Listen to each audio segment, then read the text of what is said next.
Saudara, perokok pasif ternyata tak bisa dianggap sebelah mata. Mayoritas anak-anak selalu menjadi korban, bahkan menelan korban jiwa. Apakah sebenarnya betul, saudara, Indonesia saat ini darurat perokok pasif, khususnya pada anak-anak? Untuk mengetahuinya, saksikan liputan Berkas Kompas kali ini. Jangan mengira seseorang yang tak merokok terbebas dari bahaya. Celaka tak hanya mengintai mereka yang merokok secara aktif, tapi juga bagi para perokok pasif. Anak jadi salah satu sosok paling rentan terdampak rokok. Merokok dekat anak berbahaya untuk mereka.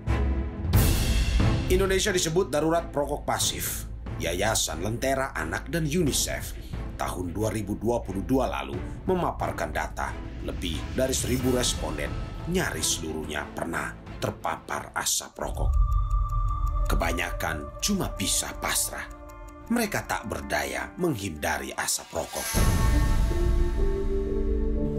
Kangen bercanda sama Iban, kangen nangisnya Iban. Udah berusaha nggak nangis, tapi aja kangen. Gimana dong?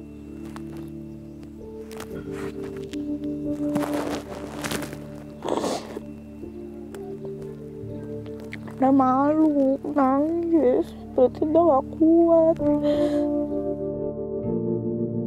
Air mata membasahi pipi Desti Puspita di pusara Gibran, anak ketiganya. Bulan Mei lalu, Gibran, buah hati Desti yang berusia 7 bulan, dikuburkan di sini. Meski sesak masih terasa di dada, Desti mau berbagi cerita pada kami tentang nasib nahas Gibran yang jadi perokok pasif. Aku tuh kayak mimpi kali ya, Mas.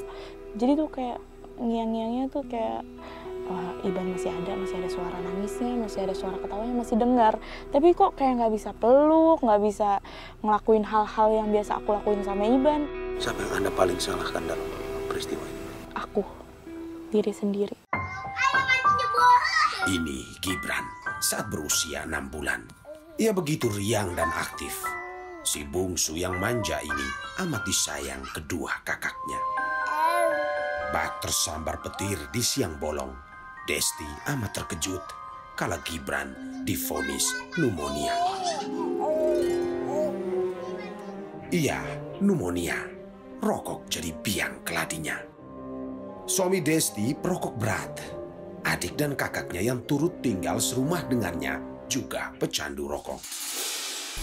Sudah sejak lahir, Gibran terpapar asap rokok dari bapak dan pamannya. Dia tuh kayak misalnya naik stroller gitu, dorong stroller tapi tangannya tetap merokok. Sedekat itu kan?